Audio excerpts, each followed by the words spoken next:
Graça e paz, queridos, amados irmãos, estamos aqui mais uma vez pela bondade, pela misericórdia do nosso Deus, para juntos nós partilharmos um pouco mais da palavra do Senhor. Dando sequência ao assunto sobre a pressa, nos tira uma grande fatia da vida, iremos hoje falar, mais uma vez sobre a pressa, e abordando ainda as questões que envolvem o nosso dia a dia com relação ao trabalho, a produzir, a crescer, a se estabelecer e assim sucessivamente.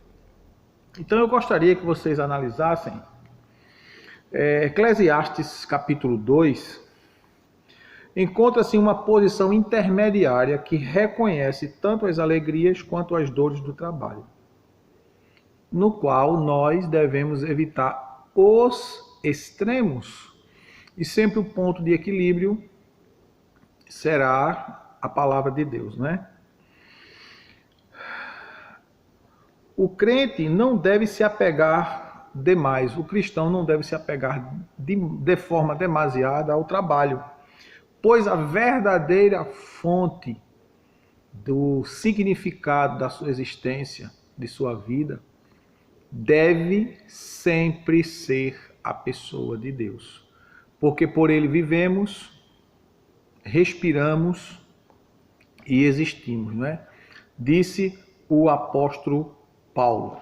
É bom a gente conferir esse texto, é um texto muito interessante que nos mostra o quanto nós precisamos centralizar nossa vida em Deus. Deixa eu ver se eu acho aqui, viu? Atos,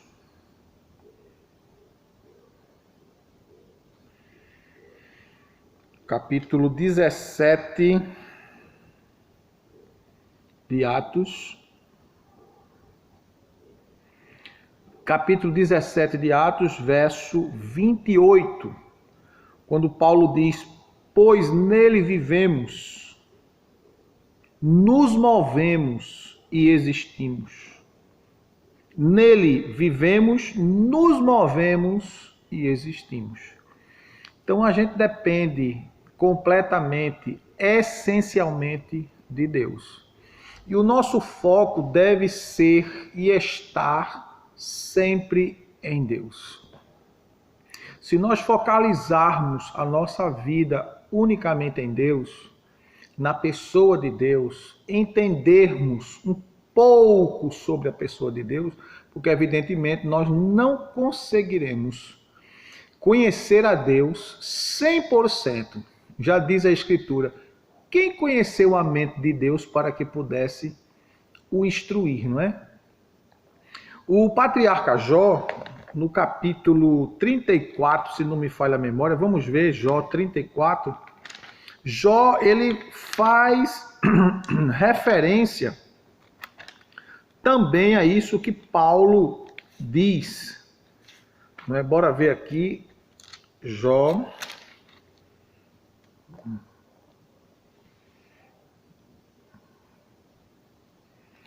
Jó 34, verso 14. Jó 34, 14 diz: se Deus quisesse e retirasse o seu espírito e fôlego, toda a carne juntamente expiraria e o homem voltaria ao pó. Se Deus quisesse. Como Deus é bom e dele não vem o mal, dele só vem o bem, pois nele está a vida, nele está a realização, nele está o crescer, o desenvolver, o progredir. Nele está a exaltação e nele está também a humilhação. Ele exalta quem quer e humilha quem quer. E ainda no livro de Jó, esse livro tão profundo que é o livro do nosso querido patriarca, amado irmão Jó, um dos homens mais exemplares da Bíblia, a gente encontra no capítulo 14 do livro de Jó verso 1. O homem nascido da mulher é de bem poucos dias e cheio de inquietação. Não é? Então a gente pode perceber, meus queridos irmãos, que esse texto aqui de Atos 17, 28, mostra o quanto nós dependemos de Deus para viver, se mover e existir. O próprio apóstolo Paulo ainda diz, porque dele, por ele e para ele são todas as coisas. O próprio Paulo ainda diz em 1 Coríntios 10, 31, ele diz, quer comais, bebais, ou façais qualquer outra coisa, faça-se para a glória de Deus. Ou seja, toda a nossa vida deve girar em torno de enaltecer a pessoa do Criador, sustentador de todas as coisas. E quando nós focamos nisso, a gente sofre menos. Por quê? Porque aí nós não colocamos o nosso coração nas coisas. O nosso coração deve estar em Deus, que não se destrói, não é consumido pelo tempo, não é destruído pela ferrugem e não envelhece. É tanto que Jesus diz que nós não devemos colocar o nosso coração nas coisas daqui, nas coisas da terra, mas sim em Deus. O próprio apóstolo Paulo diz no capítulo 3 de Colossenses, ele diz, se vós já ressuscitaste com Cristo, buscar as coisas que são de cima. Ou seja, a palavra de Deus ela nos ensina que buscar as coisas que são de cima significa dizer que aquele que nasceu de Deus, busque as coisas de Deus.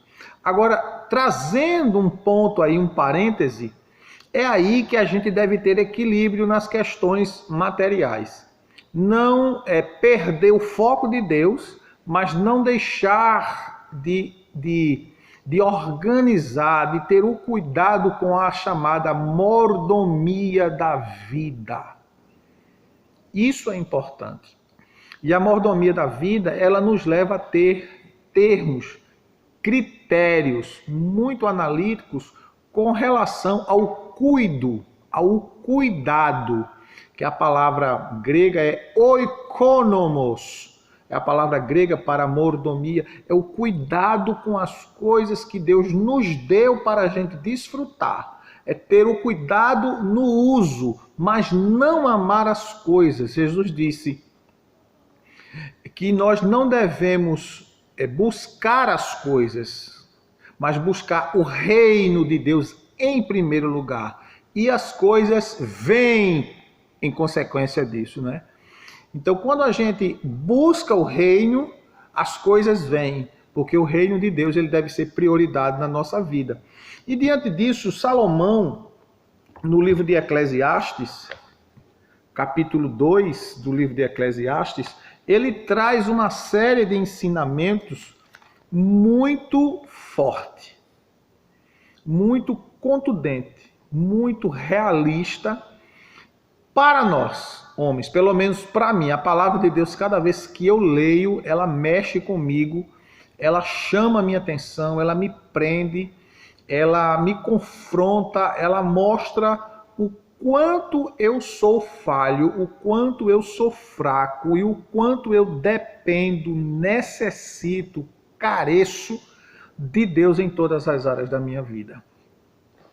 E o capítulo 2 de Eclesiastes, ele nos traz informações tremendas e contundentes. O livro de Eclesiastes, o capítulo 2, ele mostra que deve haver um equilíbrio entre o ter, o conquistar e o não ter. E mostra que tanto alegria como tristeza, de nada ela serve se não for usada de forma certa, porque até a tristeza ela serve como um veículo de Deus para trazer a nós orientação, condução.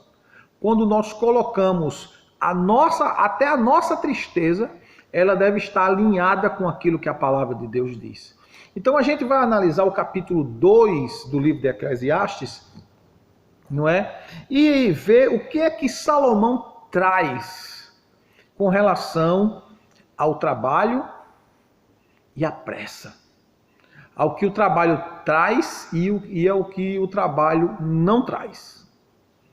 Disse eu no meu coração: ora, vem, eu te provarei com a alegria.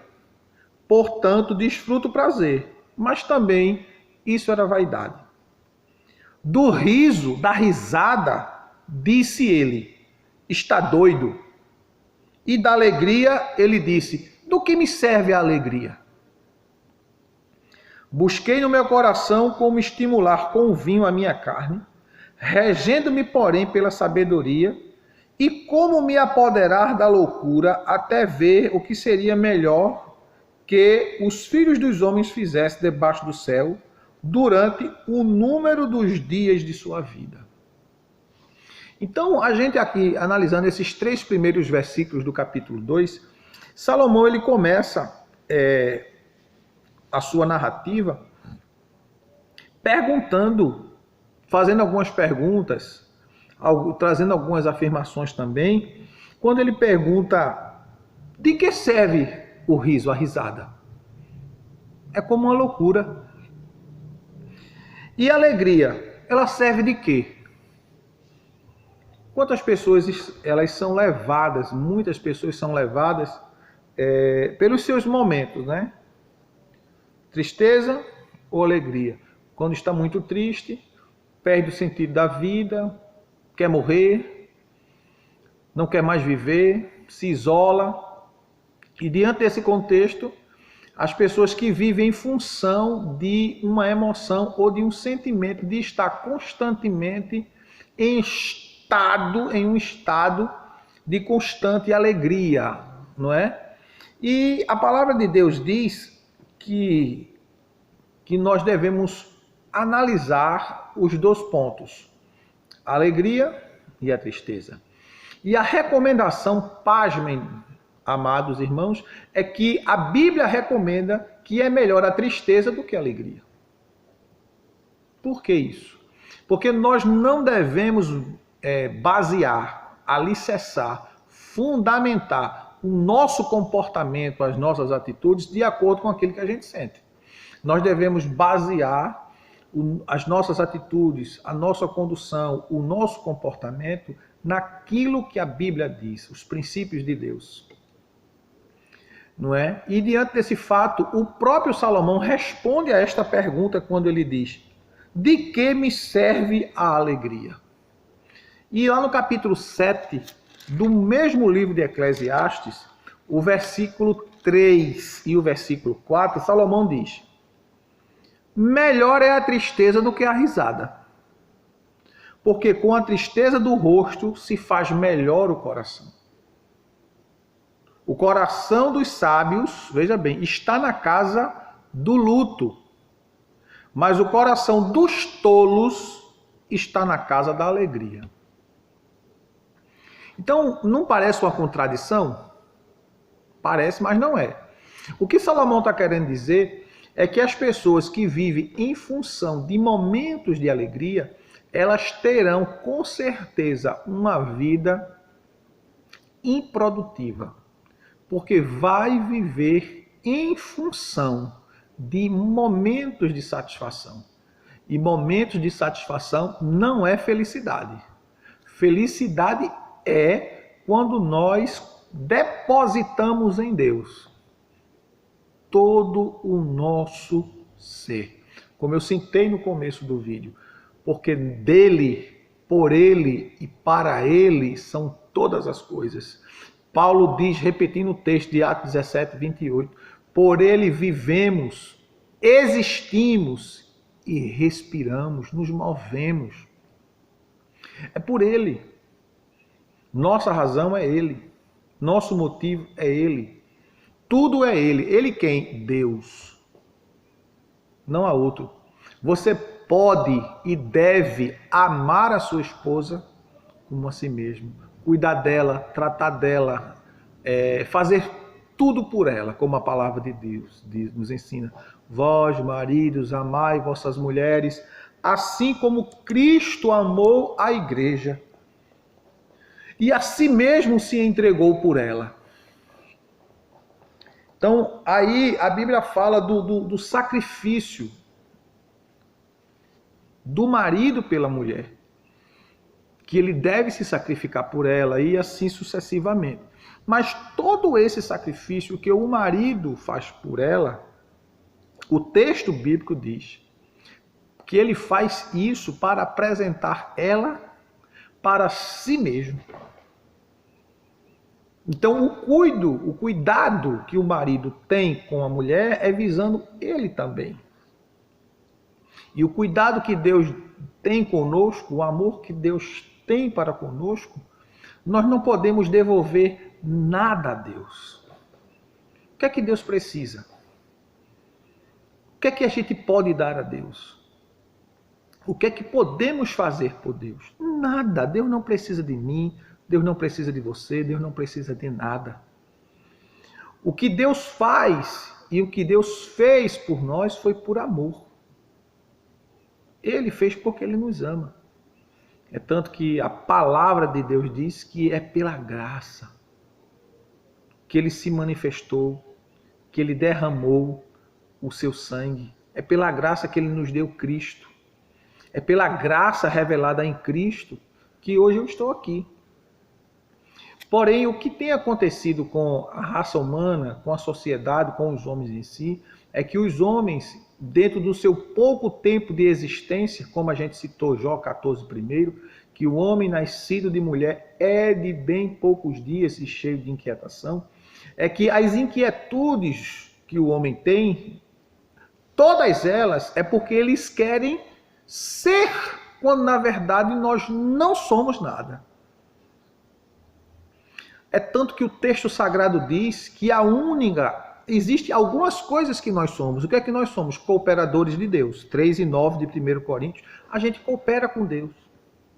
Deus fala ao mundo, às pessoas, através de nós, igreja do Senhor. É por isso que Jesus disse, ide e pregai.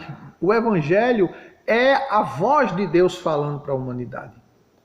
Deus fala com a humanidade através do evangelho, usando o homem, eu, você e todo aquele que tem compromisso com o reino de Deus. Deus usa os homens para fazer isso. Por isso que ele nos ordenou, ide e pregai o evangelho a toda criatura. Lembre-se que o evangelho é pregado a criaturas, não a filhos. Os filhos são que falam, que pregam para as criaturas de Deus, a fim de que se tornem filhos de Deus. Porque todos os homens não são filhos de Deus. Se tornarão filhos de Deus se reconhecer o que Jesus, Cristo, fez na cruz do Calvário. E quando a gente reconhece isso, o que Jesus fez, reconhecendo, pedindo o perdão dos nossos pecados e abandonando a nossa vã maneira de viver, e confessando publicamente nossa fé em Cristo, nós nos tornamos filhos de Deus, por adoção, por meio de nosso Senhor Jesus. Então, é necessário que nós compreendamos o quanto nós precisamos colocar em Deus a centralização da nossa vida. Porque se Deus ele nos der, ele é Deus. Se ele não nos der, ele continua sendo Deus. Ele não muda. Nada altera nele. Não é?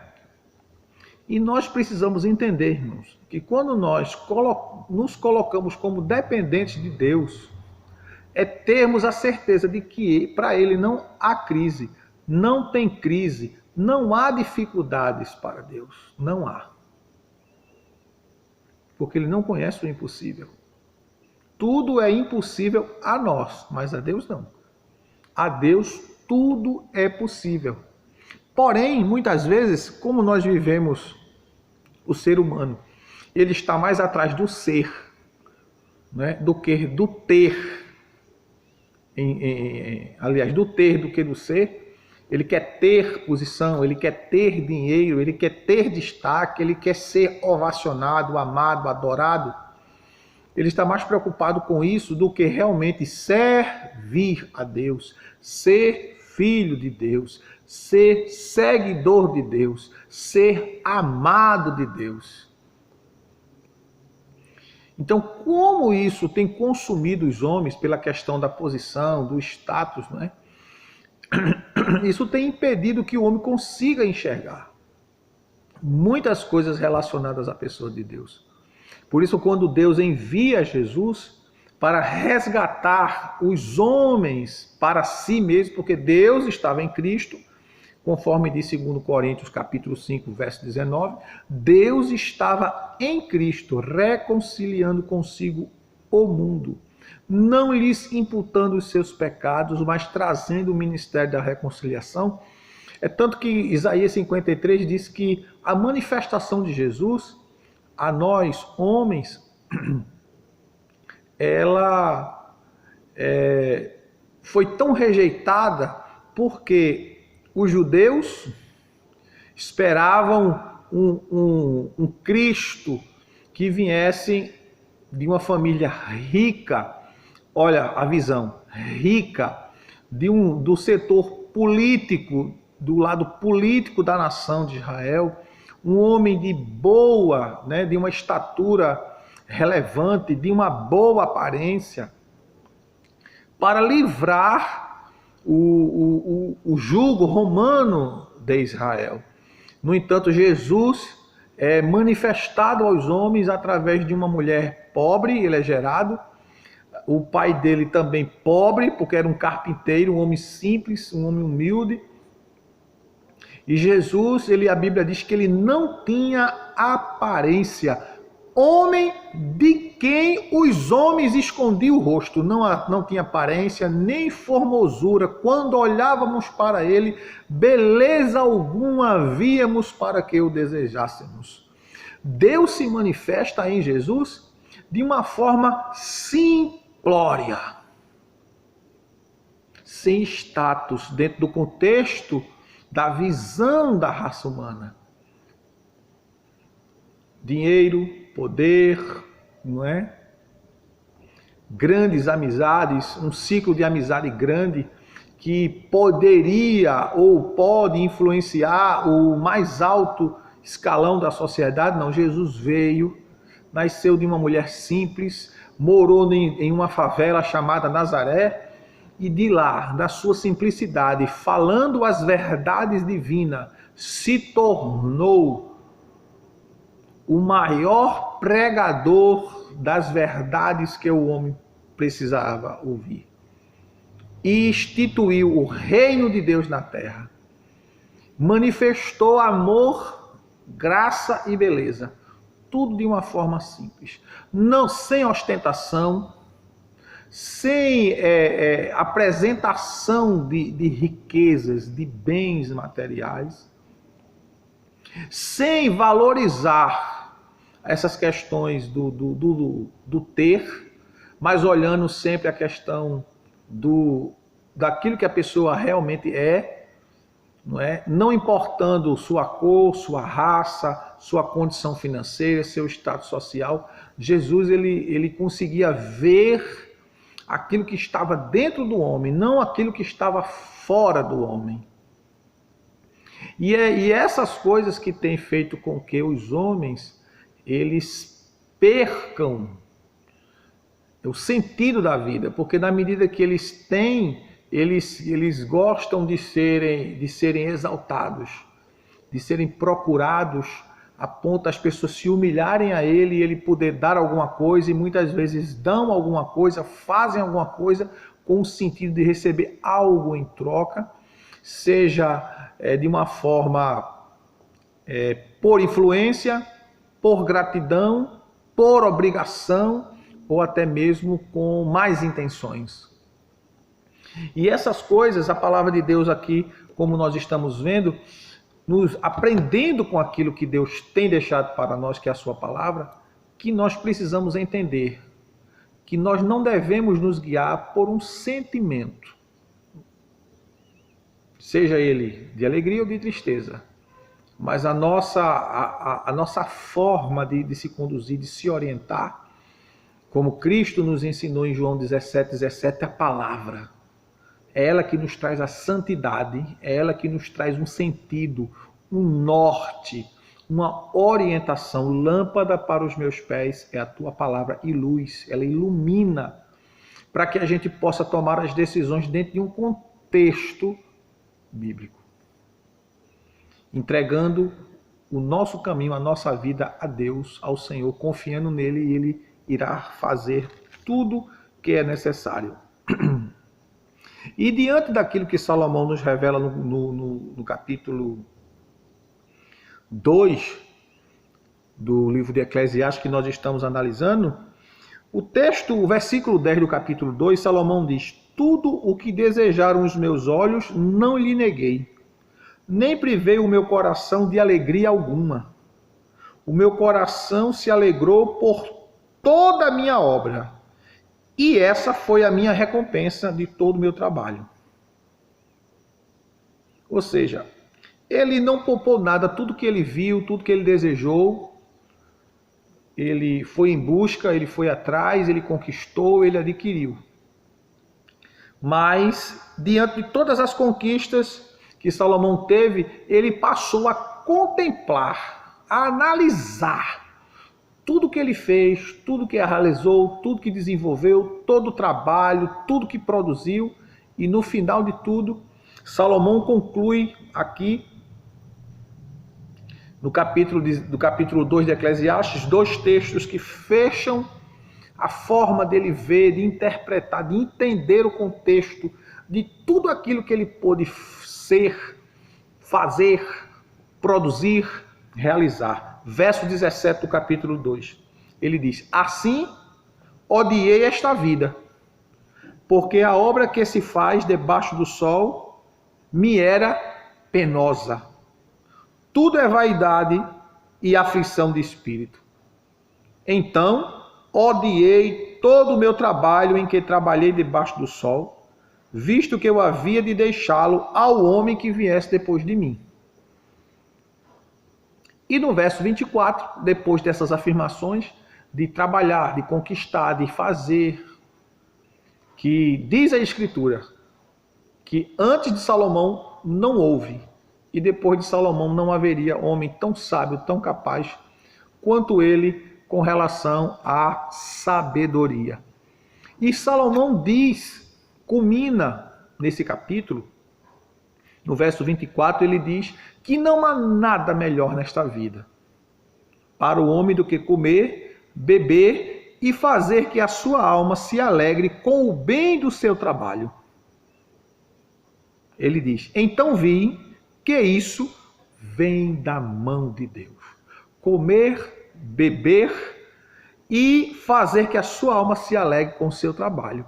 Ele não especifica riqueza, dinheiro em abundância, prata e ouro, bens materiais. Ele diz que nada há melhor para o homem do que comer, beber, ou seja, desfrutar daquilo que ele conquista, sem ostentação, sem soberba, mas com o coração inclinado, voltado a Deus, sendo-lhe grato.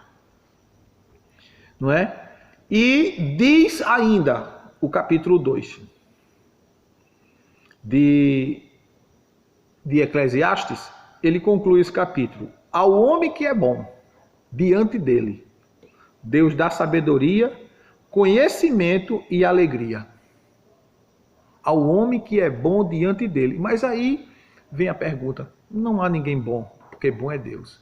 Mas quando ele usa essa expressão, ele quer dizer aquele homem que teme, aquele homem que reverencia a Deus.